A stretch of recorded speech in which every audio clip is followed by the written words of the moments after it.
Hello and welcome to one India. मैं अविनाश और मेरे साथ जुड़ रहे हैं दिनेश लाट जी। आपको इनके बारे में ज़्यादा सोचने की ज़रूरत नहीं है, आजकल बहुत ज़्यादा सुर्खियों में हैं और पिछले 15-20 सालों से मुंबई क्रिकेट को जो खिलाड़ी हम आज देख रहे हैं अंतर्राष्ट्रीय स्तर पर जिन्होंने भारत का प्रतिनिधित्व किया है, उनको कोच करते आए हैं, ग्रूम करते आए हैं और सुर्खियों में इस वजह से हैं क्योंकि उनमें से ही एक शागिर्द भारतीय क्रिकेट टीम के कप्तान रोहित शर्मा ने भारत को विश्व विजेता फिर से बनाया है। सर, सबसे पहले तो हमारे साथ बात करने के लिए धन्यवाद। और अब आपसे शुरुआत कर रहे हैं तो यही पूछते हैं कि जो मैसेजेस का जो सिलसिला है वो तो काफ़ी ज़्यादा बढ़ गया होगा।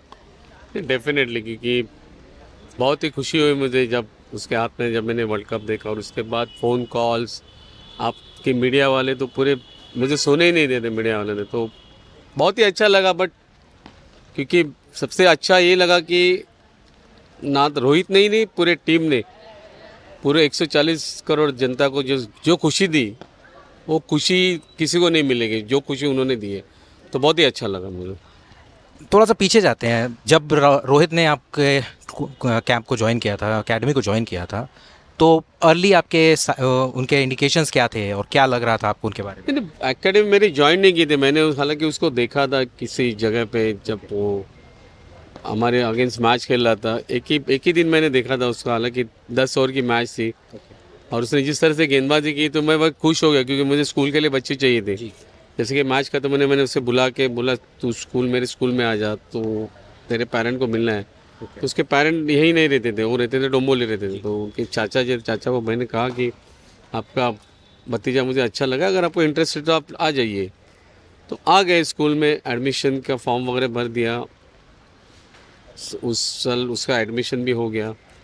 हालांकि जब उन्होंने फ़ीस के बारे में पूछा तो फ़ीस 275 रुपीज़ फ़ीस थी, तो उन्होंने मना कर दिया मुझे कि हम तो इतना फ़ीस नहीं भरते। तो मैंने फिर फॉर्म लेके, पता नहीं मुझे क्या लगा कि ये बच्चा मेरे को चाहिए, इस हिसाब से मैंने उसको फॉर्म लेके फिर से हम डायरेक्टर सर के पास गए। उनको कहा कि सर, ये लड़के का एडमिशन आपने करवाया, लेकिन मुझे उसको लेना है स्कूल में। तो उन्होंने कहा तो एडमिशन तो हो गया, मतलब एडमिशन नहीं, मुझे उसको आप फ्री शिप दे दीजिए। तो पहला लड़का था, इसके लिए हमने फ्री शिप डिमांड की थी, तो सर ने इमीडिएट लिख लिया। यदि अगर फ्री शिप नहीं दिया हो तो पता नहीं वो स्कूल ज्वाइन भी करता या आगे जाके क्रिकेट भी खेलता, पता नहीं है। बट थैंक गॉड कि उसने स्कूल में हमारा एडमिशन हो गया। तो पहले साल एज एन बॉलर खेला, ऑफ स्पिन बॉलर, 12 साल का था। नेक्स्ट ईयर जब मैंने उसको प्रमोट किया अंडर 16 टीम में भी, 14 में था ही, तो ऐसे एक दिन नॉकिंग कर रहा था, तो मैंने बाहर से देखा कोई बच्चा नॉकिंग कर रहा है, तो मैं थोड़ा इंप्रेस हो गया कौन नॉकिंग कर रहा है। तो नॉकिंग ख़त्म होने के बाद मैं अंदर आ गया। अंदर आने के बाद मैंने उनको पूछा कि मैं उसको देखा मैंने, अरे तू रोहित है, तू बैटिंग करते है? हाँ सर। बोला तू ठीक है। तो उसको बाद में मैंने कुछ 7-8 नंबर पे नेट से बैटिंग दी, और जिस तरह से उसने बल्लेबाजी की तो थोड़ा खुश हो गया मैं, जिस तरह से कर रहा था। तो फिर मैंने कहा कि रेगुलर बैटिंग में देने चालू किया। बॉलिंग तो डाल ही रहा था। हमारी सेकेंड और थर्ड राउंड में हम लोग मैच हार गए हैरिस शील्ड का। तो नेक्स्ट टाइम जब गाइड शील्ड में हमारी प्रैक्टिस चालू हुई, तो उस वक्त मैंने उसे ऊपर बैटिंग करने का मौका देने चालू किया, सेकेंड थर्ड नंबर पे। और जिस तरह से वो बल्लेबाजी कर रहा था, तो मुझे लगा यार इसको थोड़ा बैटिंग में ज़्यादा फोकस करना चाहिए। तो मैंने उसको कहा कि तू बॉलिंग तो डालेगा बट ज़्यादा बैटिंग में फोकस करना। और आज मुझे बहुत गर्व महसूस हो रहा है कि उस वक्त मैंने जो डिसीजन लिया था कि उसको बॉलर, तो बॉलिंग था ही, क्योंकि खुद भी बोलता है कि मैं बॉलर था, मेरे कोच ने मुझे बैट्समैन बनाया। हालांकि मैंने बैट्समैन नहीं बनाया, सिर्फ उसका टैलेंट मैंने देखा। बैटिंग में जो टैलेंट है मैंने फाइंड आउट किया, और उसको मैंने कहा कि बैटिंग में उसका तो टैलेंट था ही। एक्चुअली उसका टैलेंट की वजह से वो इतना लंबा पहुंच गया, मेरे वजह से नहीं पहुंचा। बट मुझे गर्व ये होती है कि मैंने अगर वो टाइम पे अगर डिसीजन नहीं लिया होता, उसको बॉलिंग में ही ज़्यादा टाइम देना बोलता, तो मे बी वो इतना बड़ा बैट्समैन नहीं होता। तो अच्छा लगता है कि ये सब होने के बाद। ये आपने जो बात बताई और बहुत ज़्यादा बातें होती हैं रोहित के बारे में कि उनके पास ये आधा सेकंड 1 सेकंड एक्स्ट्रा है, तो वो क्या चीज़ है, थोड़ा उसके बारे में ये तो 1 सेकंड एक्स्ट्रा है, वो तो उसका जो माइंडसेट है वो है। जी। क्योंकि ये तो किसी बनाया नहीं जाता है, कोई तैयार नहीं, उसको उसको भी पता नहीं होगा ये। जी। लेकिन वो गॉड गिफ्टेड है, तो ये उसको किसी ने ये नहीं किया। हालांकि वो खुद भी ऐसा टाइम है उसके पास ही इस तरह से बैटिंग है, वो अपनी बैटिंग करते रहते हैं। उसके पास इतना है कि जल्दी पिक करते हैं और उसके वजह से उसके पास टाइम जल्दी मिल उसको होता है, यही कहना है मेरा। हमने रोहित शर्मा को T20 में संन्यास लेते हुए भी देखा। ऑब्वियसली सब कुछ अचीव कर लिया है, लेकिन बतौर कोच आप रोहित से अभी क्या और अचीव करना चाहते हैं? देखिए उसने जो डिसीजन लिया मैं भी बहुत खुश हो गया, क्योंकि आने वाले यंगस्टर्स को अभी आपने देखा कल ही जिस तरह से शर्मा जी ने, दूसरे शर्मा जी जी हाँ। जिस तरह से बल्लेबाजी की, मतलब और इंडियन क्रिकेट में शर्मा की कमी नहीं होने वाली। तो ये अभी मेरे दिमाग में यही चीज़ आ रही है, क्योंकि जब भी रोहित ने भी अपना फर्स्ट 100 इनके साथ ही किया था, जिम्बाब्वे के साथ ही किया था, तो अभी ये शर्मा जी भी उन्होंने अपने जिम्बाब्वे, तो आगे यान फ्यूचर में ये शर्मा जी भी चमक जाएंगे ऐसा मुझे लग रहा है जिस तरह से। तो उनको मौका तो मिलना ही चाहिए ऐसे यंगस्टर्स को, तो इसके लिए उन्होंने एक तो ये लिया है, संन्यास लिया है। बट उसके अलावा भी मैं ये चाह रहा हूँ कि वो भी चाह रहा है, अभी BCCI ने भी डिक्लेयर किया कि उसको चैंपियंस ट्रॉफी का कप्तान बना रहे, वर्ल्ड टेस्ट चैंपियनशिप है वही कप्तानी करेगा, तो ये बहुत बड़ा अच्छा ये चीज़ है। मैं तो ये चाहूँगा कि चैंपियंस ट्रॉफी जो वर्ल्ड कप आने वाला है 2027 में वो भी खेले, जैसे कि वो खेले और देश के लिए वर्ल्ड कप वो भी जिता के दे, देन टेस्ट चैंपियनशिप रहने। मेरी सोच ये हुई है कि जैसे कि महेंद्र सिंह धोनी ने T20 का वर्ल्ड कप जीता है, वनडे का वर्ल्ड कप, टेस्ट चैंपियनशिप जीते, तो उसके बाद रोहित का नाम जुड़ जाए, ये मैं चाहूँगा। अच्छा, बहुत बड़ी बात है और अच्छी बात भी है। सर ये अगर हम बात करें थोड़ा सा आपके कंट्रीब्यूशन की, रोहित की जर्नी में आपने भी थोड़ा सा बताया, लेकिन ओवरऑल अगर आप देखते हैं जो पिछले 3 सालों में या 2019 में हमने देखा था रोहित वर्ल्ड कप में सबसे ज़्यादा हाईएस्ट रन गेटर थे, 5 सेंचुरीज लगा करके रिकॉर्ड बनाया। फिर लास्ट ईयर बहुत क्लोज आकर के हम विश्व कप में फाइनल में हारे। उस वक्त रोहित के मन में क्या चल रहा था? क्योंकि आप काफ़ी क्लोज हैं, आप उनसे बातें करते हैं, जब भी चीज़ें लो होती हैं तो शायद आप एक ऐसा पर्सन है जो जिनके पास वो जा सकते हैं और अपने बातें दिल खोल करके रख सकते हैं। तो उस वक्त में क्या बीतती थी, उनके दिमाग में क्या चलती थी? टेक्निकली तो मैंने कभी उसको समझाया नहीं। टेक्निकली मैंने यही कहा था, जैसे कि 2019 में जो 500 के, तब मैंने उससे यही कहा था कि तुझे थोड़ा टाइम विकेट पे रहना ज़रूरी है, क्योंकि शुरू से तू अटैकिंग मूड में जाता है और विकेट तेरी जा रही है, क्योंकि थोड़ा बॉल स्विंग होते रहते, तो थोड़ा विकेट पे रहने की कोशिश करने, एक 10-12 ओवर थोड़ा विकेट, तो उस वक्त उसने वो चीज़ की थी शायद से, और उसके वजह से जो उसके बाद भी उसने 100 किए, उसके बाद किए शायद आपने देखा होगा। तो मेरा कहना है, तो दूसरी बात क्या, उसका कॉन्फिडेंस लेवल बहुत हाई है पहले शुरू से, उसको बोलने की ज़रूरत नहीं, ऐसे मुझे लगता है कि जिस तरह से अभी वो बल्लेबाजी कर रहे हैं, क्योंकि वो बहुत एक मैच्योर्ड क्रिकेटर है, उसको पता है मुझे क्या करना है, और सेल्फलेस क्रिकेटर है पहली बात तो, क्योंकि वो टीम के लिए खेलता है। पर्सनल रिकॉर्ड करने ये वो हिसाब से वो करता नहीं कि मुझे पर्सनल रिकॉर्ड करने हैं, उसके लिए मुझे 100 बनाने हैं, ये करने हैं। हालांकि उसने अभी भी कहा था कि मेरे 50 और 100 रन इंपॉर्टेंट नहीं, जितने मुझे स्टार्ट देना इंपॉर्टेंट है, और उसी तरह से बल्लेबाजी करा, तो सही बल्लेबाजी करा था मुझे लग रहा है। टेस्ट मैच की थोड़ा सा बात करते हैं। हमने रोहित को जब से ओपन करते हुए देखा, वो भी ट्रांसफॉर्म्ड है। पहले ही मैच में 177 स्कोर किया बीइंग एन ओपनर, उसके बाद डबल 100 भी आया उनके बैट से। तो ट्रांजिशन करना रोहित जैसे प्लेयर के लिए कितना कठिन हो जाता है? सिर्फ रोहित की बात नहीं करेंगे, उनके क्लास वाले और भी जो प्लेयर्स हैं जो वाइट बॉल क्रिकेट में बहुत अच्छा करते हैं और उनसे टेस्ट क्रिकेट में भी उसी तरीके के प्रदर्शन की उम्मीद की जाती है। नहीं, हालांकि रोहित, केन विलियमसन लो, आप विराट कोहली लो, KL राहुल लो, जो रूट लो, ये बल्लेबाज उन्होंने अपना बेसिक्स पूरा स्ट्रांग किया है शुरू से, बचपन में उनका बेसिक स्ट्रांग है।